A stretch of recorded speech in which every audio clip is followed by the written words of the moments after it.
Okay, so we're going to look at Southern slavery. This is a part of the reform movement of Goal 2 expansion and reform.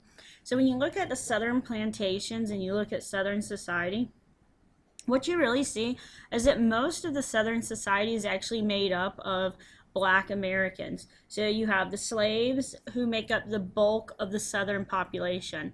The people who are actually the plantation owners have the most power, but they make up the least amount of people. So if you draw an actual triangle, just draw a straight line, you can see that the people who actually make up the bulk of the population would actually be your slaves and your freed slaves. So we call those freedmen. The people who are like poor whites, the people who don't have the big plantations, they could be small farmers or the poor whites who have no land. Those are the people who are directly below the plantation owners. When you look at life under slavery, life is very rough. Rural slavery, they don't have very much freedom, and they live on plantations. They typically work on the large farms. They're going to work in the fields. It's an unskilled labor job because you're picking or you're growing something, and some of them will be house workers. So what you kind of see going on with slavery is there are different forms. You have the plantation slaves, and then you have the urban slaves. And urban slaves will be the slaves who work in the cities. For example, Washington, D.C., most of the nation's monuments were actually built by slave labor. The White House is built by slave labor. So if you look at what's going on, you have slaves who are going to be the plantation slaves, and they really just have farming kind of skills. And then the slaves who actually are on that cities and they're building buildings like architectural stuff, those are the slaves who have a skill. And this is going to become important when slavery is over, because the plantation slaves, they don't really have very much on marketable skills. So when they get freed, they're going to become typically sharecroppers or tenant farmers, which is just another form of slavery. Whereas the people who were working in the cities and they were working at some sort of skill, they'll be a little bit better off after slavery's over. I mean, they're still going to be treated like crap because we got Jim Crow laws that are going to make segregation legal. But I mean, it's a little bit different. Like economically, they're going to be a little bit better off. So when you look at Southern agriculture, and remember we looked at this in the concept book, goal book, you can see that what you're really seeing in the South is agriculture. That's why it's called an agrarian society. Cotton is the big product, corn, tobacco. The sea, there is a big mercantile industry here in North Carolina and South Carolina. There's a big like sea-based economy, fishing, things like that. And so you'll have a lot of slaves who will actually be working for months at a time on boats, and they really won't see their slave owners. If you look at that's a little bit more freedom than some of them had who are working on the plantations. When they worked on the plantation, every moment of their day was monitored, and every moment of their day was regulated by a slave owner or a slave overseer. Plantation slaves, they live in crappy housing. We have a lot of the actual homes that are still left. You still have some of them that have been set up and have been preserved. But this is a family in 1862, and you can see how many people are living in this one-room slave cabin. Whenever you have slavery in the United States, you're going to have these people called abolitionists. And the abolitionists start probably as soon as slavery first comes to the United States. So slavery is a system of inherent cruelty. And it's inherent cruelty because it's always going to go on. You're saying that someone's better than someone else.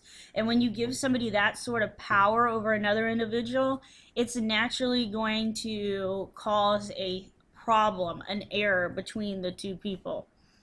When you look at life under slavery, urban slaves, they had the more freedom, they had skills, and a lot of them try and buy their freedom.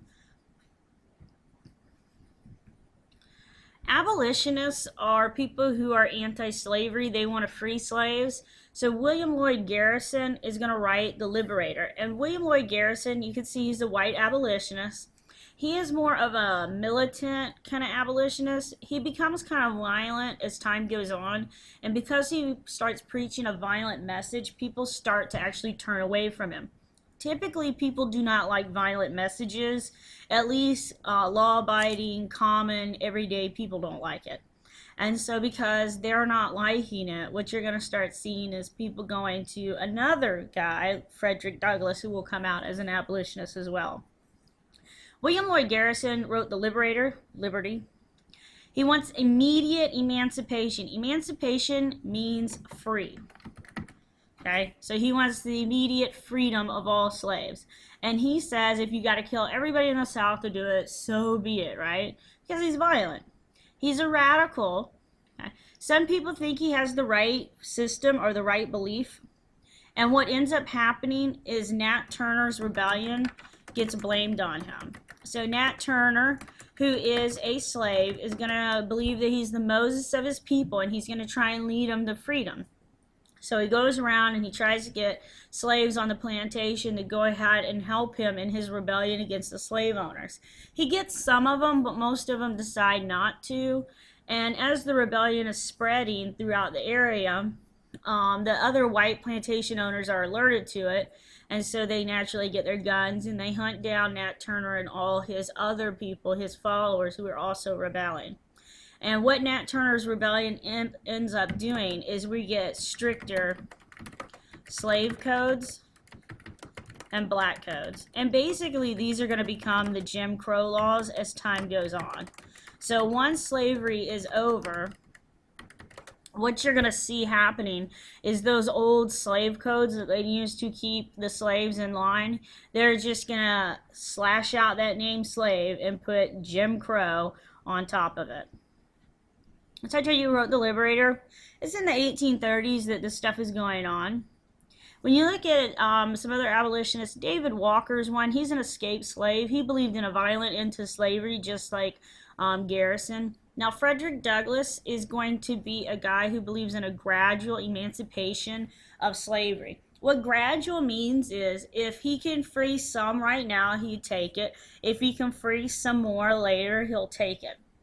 He's willing to do this through nonviolence. And he says that he's been in the slavery system himself.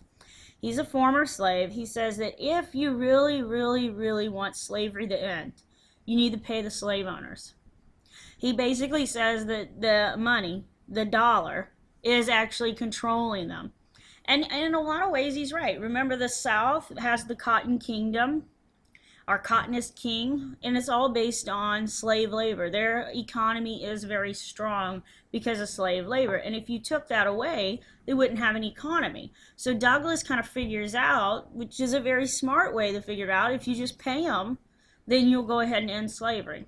Now, he's a slave, a former slave. He's lived in the violence of slavery, and he actually calls for gradual emancipation and compensation to the slave owners.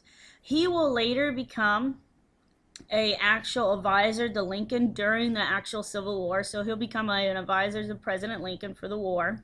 And later he'll become an ambassador to Haiti. So because of his nonviolent approach, the government likes him. And he does speak at a lot of anti-slavery or abolitionist rallies.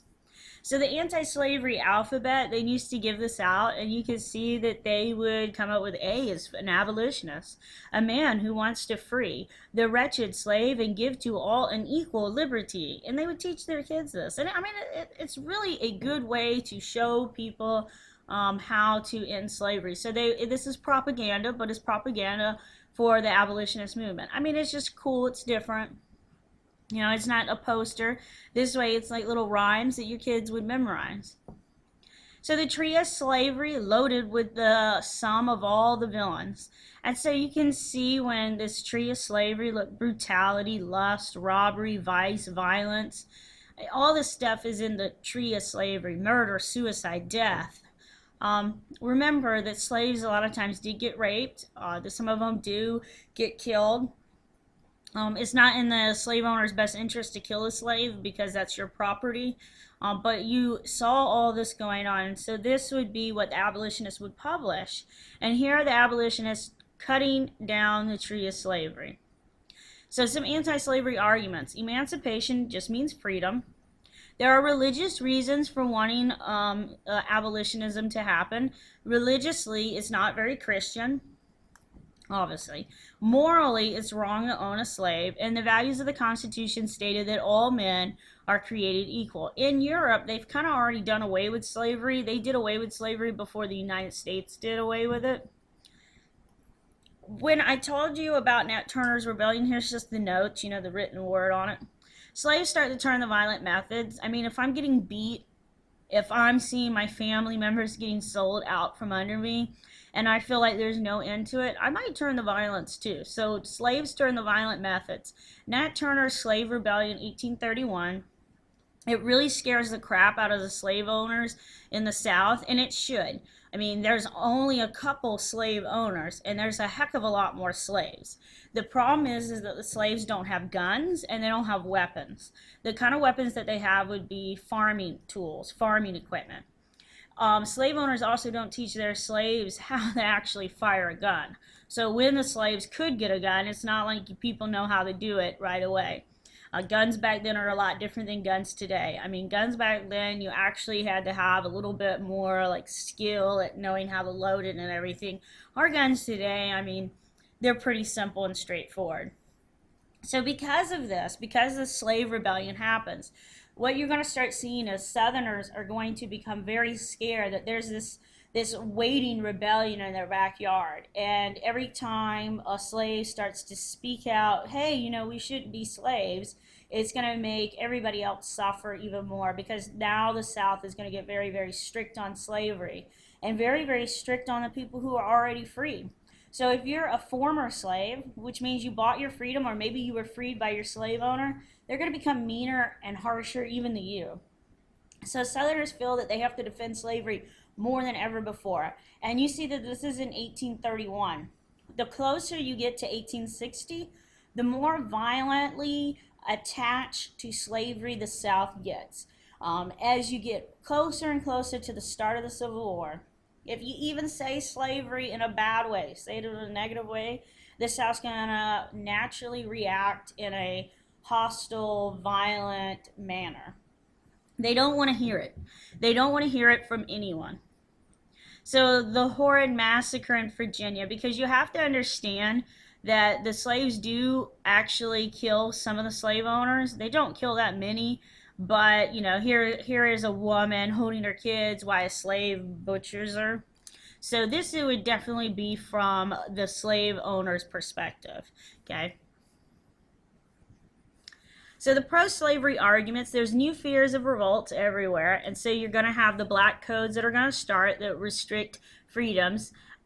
Religious support is for the pro-slavery. They're going to say that it spreads Christianity to slaves. They're going to actually say that that they're teaching slaves to be Christians, and that is what they're supposed to do, is that they're spreading the Christian word. Now remember, they do have churches, they are actually spreading Christianity, but it's a sick, twisted form of Christianity in which they're teaching that slaves are supposed to be loyal to their slave owner. So it's not real Christianity, it's their version of Christianity. And there is this happy plantation slave myth that slaves are happy being slaves, and that's why they sing all those songs and make those quilts. That's not it, but this is what slave owners have to tell themselves. You know, you have to lie to yourself sometimes to actually buy your own BS. And so these slave owners are doing this because they have to, really, in their own sense. This happy plantation slave myth is actually going to get taught until the 1930s in the United States. In the 1930s, FDR, President Franklin Delano Roosevelt, is going to go ahead and have the Federal Writers Project, and they're going to go and they're going to interview former slaves, and those former slaves are going to really write most of the slave narratives that we do have today. And so now we understand slaves weren't happy, that they were really having miserable, awful lives. When you look at women's life, you have this cult of domesticity. What it basically means is women are to be married, that they have babies, go to church, and be a good wife. Women should not be able to vote, and they were only allowed to vote actually in the western areas before they were able to vote in the national elections. So they could vote in local elections.